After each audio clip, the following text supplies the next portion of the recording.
Welcome back. This is Deborah Leanne and another segment of the School of Light Collective's podcast. And today I am delighted to have another one of the bright lights that are shining out there in terms of embodiment and leadership and feminine energy, Tara Preston. Tara, would you do us the honor of giving us an idea of who you are and what you're up to in the world? Yes, absolutely. Well, I've been doing work on behalf of the feminine probably for the last 2 decades, and stepped onto my sacred path over a decade ago. So it's evolved a lot. But right now I am a new paradigm feminine leadership mentor. And I generally work with women who are feeling that next level soul's calling and help them initiate into the next level of the woman that they're being called to be. And that often includes, birthing new creations into the world as they step into that next level. I sense a theme here that we started talking about. Keep going. I'm sorry. Go ahead. Totally. Yeah, totally. Yeah. And I'm also the founder of the Akashic Women's School. And I've been working with the Akashic Records for well over a decade. I've done like over 6,000 Akashic Record sessions working with women at soul level.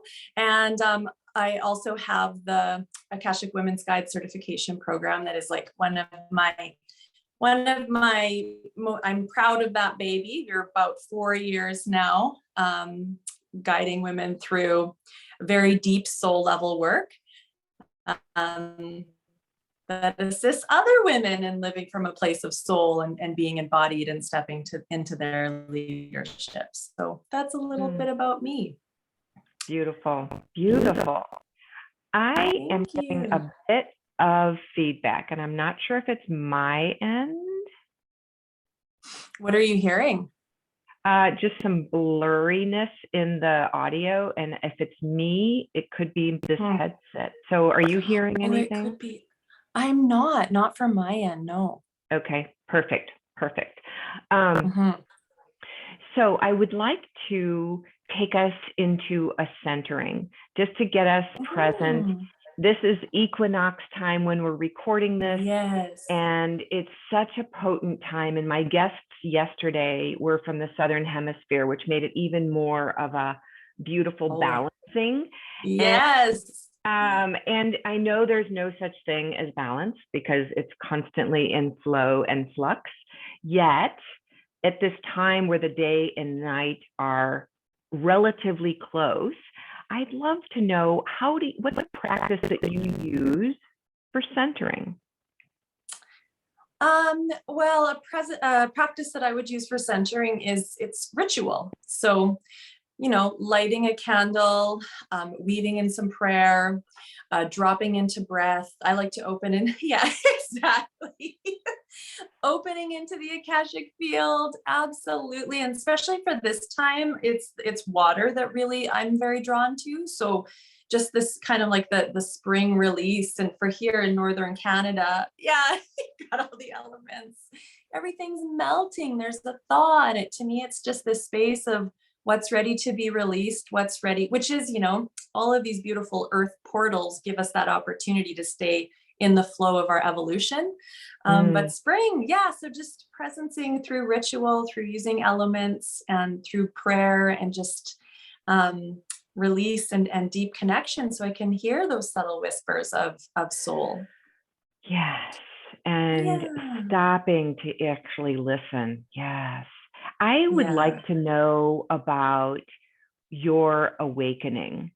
If you could, because so many women are feeling this call and it's a little unnerving and sometimes very unnerving.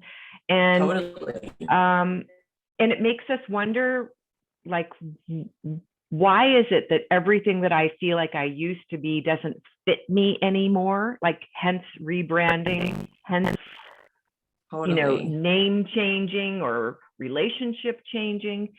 Can you tell me a little bit about your awakening when you first started in that expansion phase? Well, I feel like my awakening journey, I'm in my 40s now, and I feel like my awakening journey probably began around the age of like 22 when I discovered lunar cycles. And I mean, I'd come from a lot of family trauma. Yeah, there you go. Moved away. It was my first kind of like feminine initiation, like, you know, standing on my 2 feet. And I found, and I was lost. And I found the lunar cycles, and it was around the age of 2021. And that was kind of like the first kind of like opening to a deeper connection and greater expression of my unique path. I discovered at that time I was a healer, and it kind of, it opened up some, I was obviously not, for me, I wasn't a fully expressed healer. I was still hiding quite a bit, but it started to show me fragments of the woman that I authentically was. You know, motherhood was definitely part of my like awakening journey, and a really pivotal time on my path. This is going back like a decade now, but I was actually working in the beauty industry as a makeup artist and a model for probably, you know, 15 years. And I got to a point in that place in my life where it wasn't fitting. Like it just wasn't resonating. It didn't have the depth. There was a lot of old paradigms that in my deeper understanding of what beauty was, it wasn't encompassing it. And so that was when I really was like, what is next? Like, what is beauty for women? How does that connect to purpose? Where does soul play into all of these things? And I made this move from the city into the country, which is where we are now, but basically into the middle of nowhere. It was a pretty big piece of my awakening journey, and started to really ask those questions.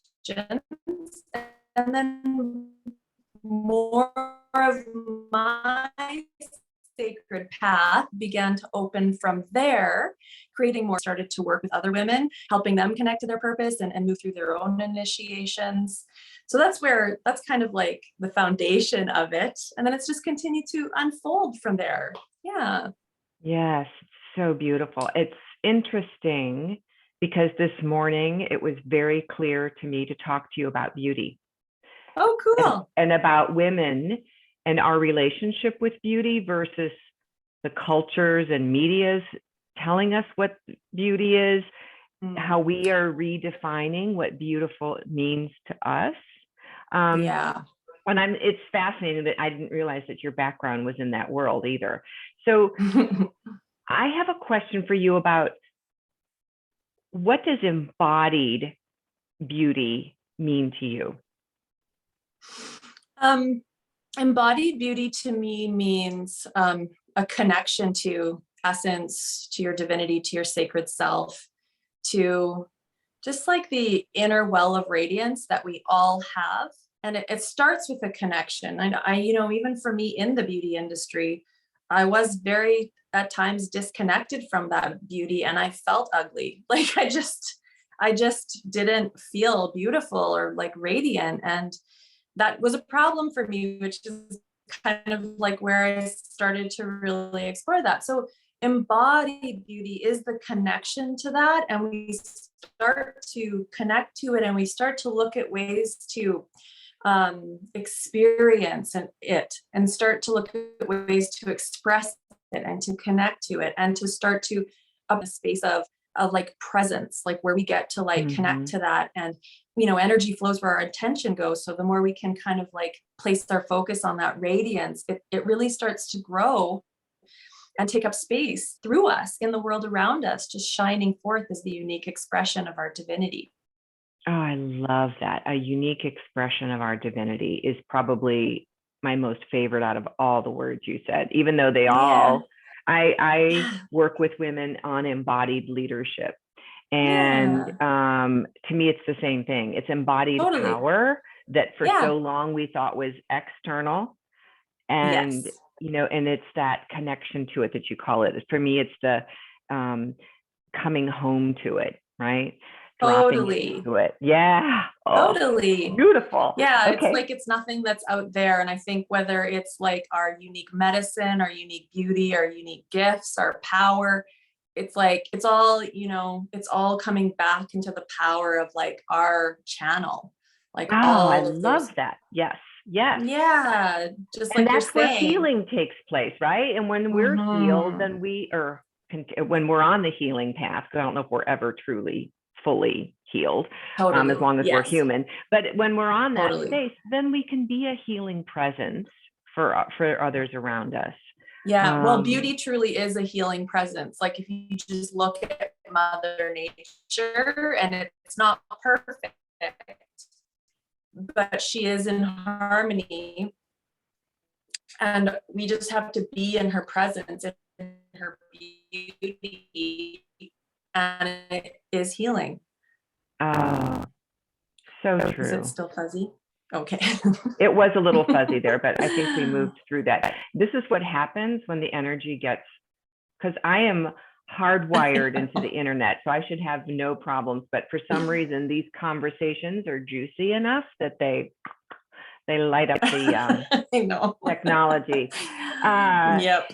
So I have a couple more questions for you, and then Sure. before we close. But one of the things that I'm so curious about is, can you tell our listeners, what does it mean to read Akashic records? I mean, I think I also read Akashic records, and we hear the words now so much more than we ever used to. Yes. At retreat centers, at healing centers, there's a lot more talk about Akashic records, but not everybody understands that. Can you give us your idea? Sure. Thank you. It's so true, because a decade ago, or it's probably even like 12 years ago now, I mean, nobody knew what they were. And I would have people showing up and they'd be like, this word Akashic record, I don't know what it is, but it's like speaking to me. And I would, and I'd be like, that they do pull at people, the records will pull at people. Specifically, I find, when they're ready to step more into their soulful evolution. And that's kind of like the brilliance of the Akashic record, which is like one of the planets, or a soul level spiritual healing tool. I think the Akashic records, through my work, through my approach, is actually, it's a body-based, soul level, subconscious, cellular level healing field. And I don't like to call it modality, but for lack of a better word, modality. But the Akashic records themselves are considered a very beautiful, ancient source of love, wisdom, and healing. And the soul, depending on your belief system, the soul is much older than this physical experience. The soul has had many different experiences, made different choices, has had different experiences with, the patriarchal consciousness that has existed on the planet for a long time. And as such, there's sometimes wounding, and there's consequences, karmic consequences from different choices that we have made, the soul has made. And no judgment, no shame there, because that's part of the beauty of the free will experience. But people will often find the Akashic records when they're really done with those karmic consequences, when they're done repeating patterns, when they're done, they're ready to shed a layer of wounding. And so every soul has an Akashic record. And when you're working with the Akashic records, it simultaneously is like the ancient blueprint and remembering of the soul's divine nature, but also there's an energetic record of all the choices and all the thought patterns and all the experience that the soul has had that clouds that expression of our unique divinity in the physical world. And so when we work with the Akashic records, which is such a powerful process in supporting our evolution and supporting that next level of our leadership, we are working to both simultaneously illuminate aspects of our divine nature and remembering, and we're clearing out all the energetic kind of knots and tangled up energy of old choices and experiences. So when I work with the Akashic records, I'm often like, where are you feeling that in the body? How is that, like, where is that showing up right now in your experience? And we travel back to different timelines, and I look up the experience, and we talk about how that's affecting the client, and then we untangle it in the Akashic record at the deepest level, and it creates space for more of our divinity in our physical experience. And then women often find that they can more gracefully move forward along their soul level path whether that be in terms of more of their expression or more of their embodiment. Maybe it's around power or money or relationships or whatever's Yeah. coming up. Yeah. So beautiful.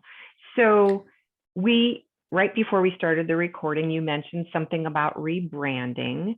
Yeah. I feel that we're evolving so quickly right now. Yes. Yet I'm Totally. wondering where are you moving into? What will be your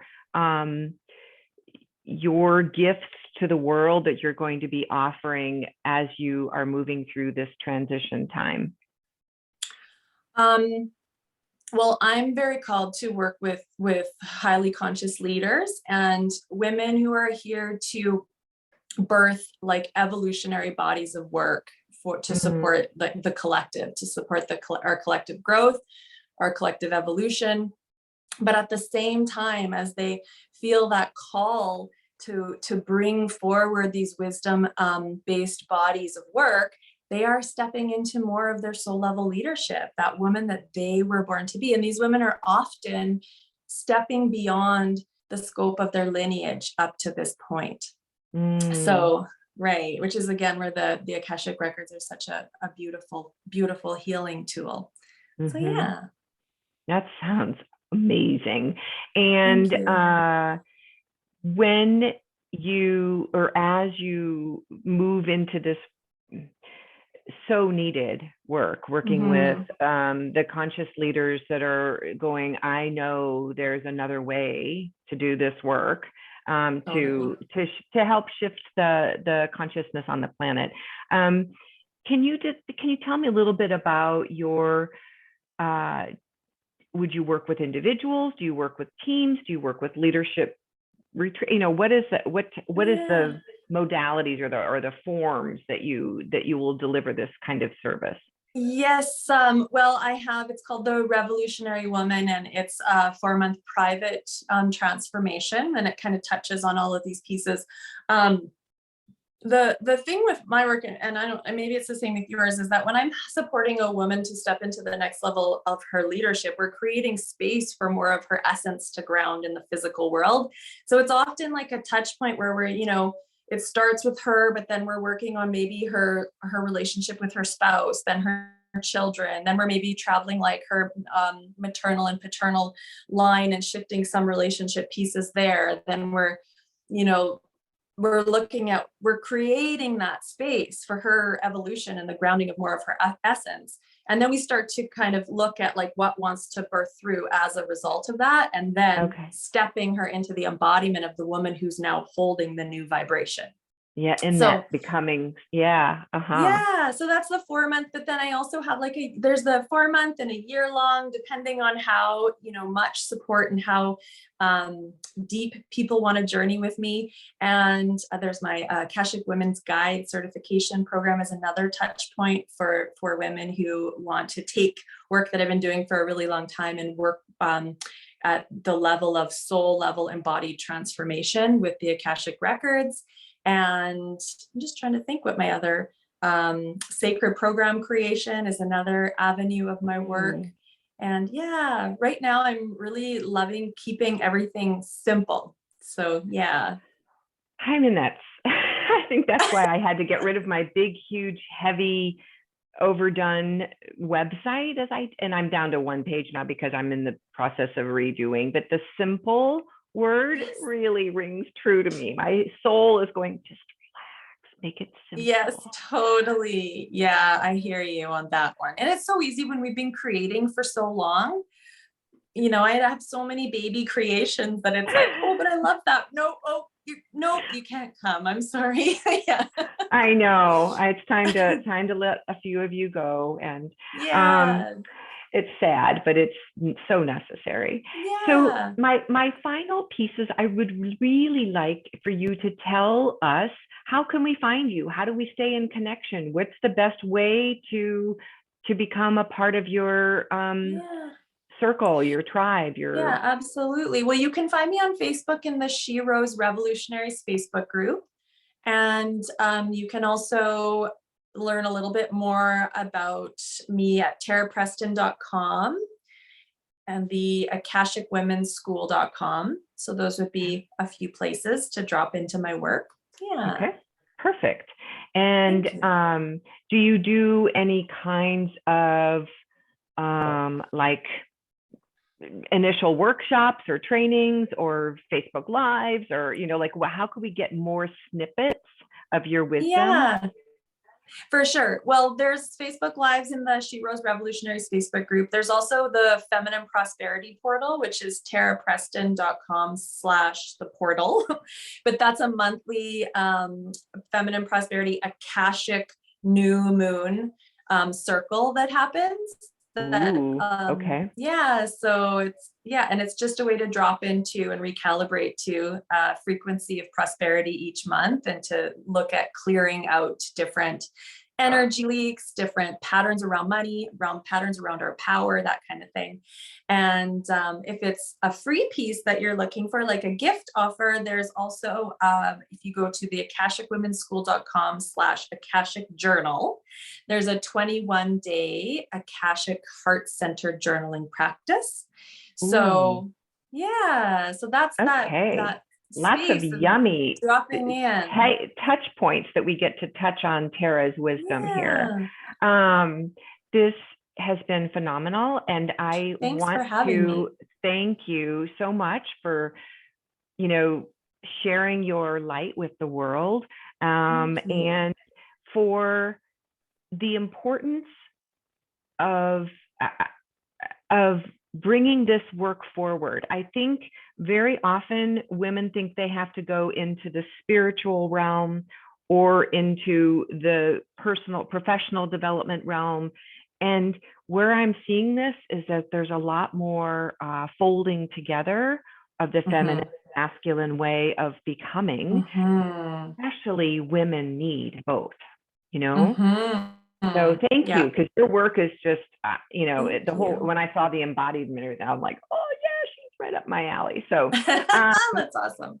Thank you for having me. And yeah, it was a pleasure. And maybe down the road, we can have another conversation in the year or so, because I have a feeling that we're all like in a, that'll be then, you know, this is now. To see where you're at. So yes, absolutely. Okay. Well, thank you again, and thanks to your listeners. And we'll speak again soon.